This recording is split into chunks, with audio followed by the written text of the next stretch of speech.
Welcome to our channel columns collection. آج کی اس video میں ہم ایاز امیر صاحب کا جو کالم آپ کے سامنے پیش کریں گے اس کا عنوان ہے یہاں کسی چیز نے ٹھیک نہیں ہونا۔ بھاری دل سے لکھنا پڑ رہا ہے، لیکن جتنا بھی حالات کا جائزہ لیا جائے یہی نتیجہ نکلتا ہے کہ مسائل اتنے بڑھ چکے ہیں کہ ہمارے بس میں نہیں رہے۔ پھر یہ بھی ہے کہ ہماری صلاحیتیں محدود ہیں۔ جسے آپ اشرافیہ یا حکمران طبقہ کہتے ہیں اس کا معیار ہر لحاظ سے بہت پست ہے۔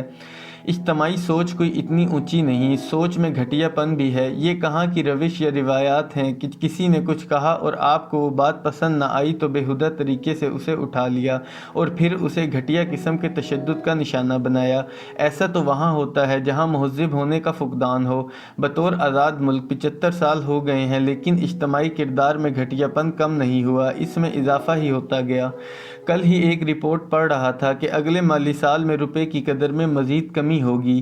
اس میں یہ لکھا تھا کہ ڈالر کی نسبت روپیہ 330 کو پہنچ جائے گا۔ بزنس لیڈر تنبیہ کر رہے ہیں کہ ہم ڈیفالٹ کی طرف جا رہے ہیں۔ زر مبادلہ کے ذخائر بس ایک ماہ کی امپورٹ کے لیے کافی ہیں۔ حیرانی کی بات یہ ہے کہ ہمارے عللے تللوں میں کوئی فرق نہیں آ رہا۔ افسران اور سیاستدانوں کی ٹھاٹھ بات دیکھیں تو گمان ہوتا ہے کہ یہ بڑا امیر ملک ہے۔ شاپنگ مال بنتے جا رہے ہیں اور شادی ہالوں کا تو حال ہی نہ پوچھیے۔ لگتا ہے کہ سوائے ہاؤسنگ سوسائٹیوں کے اور شادیوں کے اس ملک میں اور کچھ نہیں ہوتا۔ معاشرے کی رگوں میں یہ سرطان کی طرح پھیل چکا ہے، ہر ایک اس میں لگا ہوا ہے، کیونکہ اور کام تو ہم نے کرنا نہیں، بس فائلیں ادھر ادھر کر کے پیسے کمانے ہیں۔ بتائیے ایسی صورتحال کا علاج کیا ہے؟ ان بیماریوں نے ایسی جڑ پکڑ لی ہے کہ کوئی ہلاکو خان آئے تو وہ بھی نہ کاٹ سکے، اور ہمارے نصیبوں میں جو لیڈر ہیں وہ تو ڈنگ ٹپاؤ قسم کے رہنما ہیں۔ اپنا مفاد ہر ایک کو عزیز ہوتا ہے، انہیں بھی ہے، لیکن ان کی سوچ وہیں تک محدود ہے۔ کس کس کا نام لے، لگتا ہے سارے کے سارے ایک ہی کماش کے ہیں۔ تو پھر پاکستان سیدھا کیسے ہوگا، صحیح راہ پر کیسے آئے گا اور کون لائے گا؟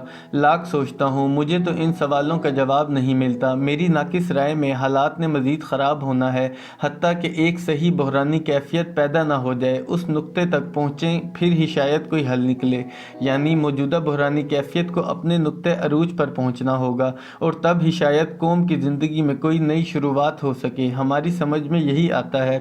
قرضوں میں ہم جکڑے ہوئے ہیں اور سالانہ ادائیگیاں اتنی ہیں کہ ہماری استعداد سے باہر ہیں۔ پہلے آسان طریقہ یہ ہوا کرتا تھا کہ نئے قرضے لے کر پرانے قرضوں کی ادائیگیاں کرتے تھے۔ اب یوں لگتا ہے کہ قرضے دینے کے لیے بھی کوئی تیار نہیں۔ سعودی عرب کے 3 بلین ڈالر جو ہمارے اسٹیٹ بینک میں رکھے ہوئے ہیں، ان کی میعاد دسمبر میں ختم ہونی تھی۔ سعودی دوستوں کی مہربانی کی یہ رقم 1 سال اور ہمارے پاس رہے گی، اگلے دسمبر میں واپس کرنی ہوگی۔ لیکن یہاں بغلیں بجائی گئیں کہ دیکھیں یہ ہماری بڑی کامیابی ہے، یہ ہماری حالت ہو چکی ہے۔ آگے کیا ہونا ہے کسی کو نہیں معلوم۔ جاتے جاتے کسی لیڈر کو آپ پکڑ لیں اور یہ سوال پوچھیں تو آپ کو جواب نہیں ملے گا، جواب کسی کے پاس ہے ہی نہیں۔ اب تو کوئی امید بھی نہیں دے رہا۔ اسحاق ڈار آئے تو انہوں نے بڑی بڑکیں ماری، لیکن بڑکیں بھی اب تھوڑی دھیمی پڑ گئی ہیں۔ پیسے ہیں نہیں، مراعات یافتہ طبقات پر ٹیکس لگ نہیں سکتے اور حکمرانی کمزور ہیں، تو بتائیے پھر ہم کہاں جائیں؟ خیال تو یہی آتا ہے کہ قوم کے غم کو ایک طرف رہنے دیں اور اپنا سوچیں۔ اپنے گاؤں میں دیکھتا ہوں درمیانے قسم کا زمیندار ٹھیک ہے، اناج اپنا، دودھ اپنا، اجناس کی قیمتیں بڑھ چکی ہیں، لہٰذا جن کی پیداوار اچھی ہے اس سے خاطر خواہ پیسے آ جاتے ہیں۔ شہر کے غریب طبقات گندم اور آٹے کے پیچھے مارے مارے پھرتے ہیں، درمیانے زمیندار کو کم از کم یہ فکر لاحق نہیں ہوتی۔ گندم کی قیمت اوپر جا رہی ہے، مونگ پھلی کا ریٹ تو اس دفعہ بہت ہی اونچا رہا۔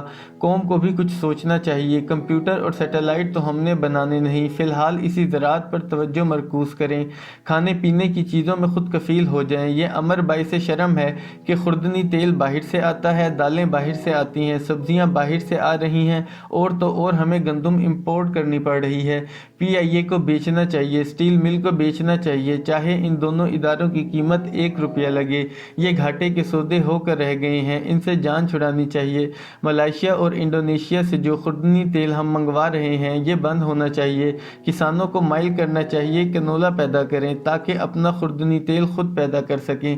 چینی کی پروڈکشن کم ہونی چاہیے اور جیسا ایک زمانے میں ہوا کرتا تھا گڑ کے استعمال کو ترجیح ملنی چاہیے۔ کپاس کی فصل تباہ ہو گئی ہے، کیا ہم کپاس باہر سے منگوائیں گے اور پھر ہماری فیکٹریاں چلیں گی؟ چھوڑیں ان پلازوں اور شادی ہالوں کو، ان پر بھاری ٹیکس لگنا چاہیے تاکہ جن لوگوں کے پاس کچھ سرمایہ ہے وہ زراعت میں لگائیں۔ ایک تو ایمرجنسی قانون پاس ہونا چاہیے کہ ہاؤسنگ سوسائٹیوں کے حوالے سے زرعی زمین کے ہڑپ ہونے کا عمل فوری طور پر ختم ہو۔ ہاؤسنگ سوسائٹیاں کسی رعایت کی حقدار نہیں، ان پر ٹیکس لگنا چاہیے۔ پتہ نہیں کہاں سے یہ ڈیولپمنٹ ماڈل آیا ہے کہ سریا اور سیمنٹ پر سرمایہ لگائیں تو قوم کی ترقی ہو جائے گی۔ بند ہونا چاہیے اس سلسلے کو، لیکن یہ کون کرے گا؟ ہر ایک کے ہاتھ دھنسے پڑے ہیں اس نفع بخش کاروبار میں۔ ایک دو اور چیزیں، پلاسٹک شاپروں کے بے دریغ استعمال اس دھرتی اور اس کے دریاؤں کو تباہ کر رہا ہے۔ اس مکروہ استعمال کو ہماری حکومتیں ختم نہیں کر سکتیں تو انہوں نے اور کون سی توپیں چلانی ہیں؟ دوسرا یہ کہ ایک علماء کونسل بٹھائیں تاکہ ضیاء الحق کے سماجی قوانین جو اب تک قوم کے گلے میں لٹکے ہوئے ہیں ان پر غور ہو سکے۔ ان صاحب کے اپنے محدود مقاصد تھے، ان کے پاس اور تو کچھ تھا نہیں، بس اخلاقیات اور پارسائی کا ڈھول پیٹتے رہے۔ ان کو گئے عرصہ گزر چکا ہے، ان کے سماجی قوانین کو اب ختم ہونا چاہیے۔ یا تو ان قوانین کی وجہ سے یہ معاشرہ بڑا نیک ہو گیا ہو، پھر تو ہم بھی زندہ باد کہیں، لیکن ہوا صرف اتنا ہے کہ معاشرے میں منافقت بہت پھیل گئی ہے، کول و فیل میں تضاد بڑھ گیا ہے اور دو نمبری اتنی بڑھ چکی ہے کہ قوم کی صحت برباد ہو رہی ہے۔ یہ چیزیں کسی کو نظر نہیں آتی۔ ان فرسودہ قوانین کو ختم کیا جائے تاکہ ایک نیا ماحول پیدا ہو، نئی روایات کے جنم سے کاروبار بڑھیں گے، سروس سیکٹر میں لوگوں کی کھپت ہوگی۔ ہمارے پرانے کلچر کے جو امین ہیں انہیں تلاش روزگار کی خاطر دبئی نہیں جانا پڑے گا، عوام کے ذہنوں میں آزادی کی نئی رمق پیدا ہوگی، لیکن اس کے لیے بھی مضبوط حکمرانی چاہیے۔ وہ کہاں سے آئے گی؟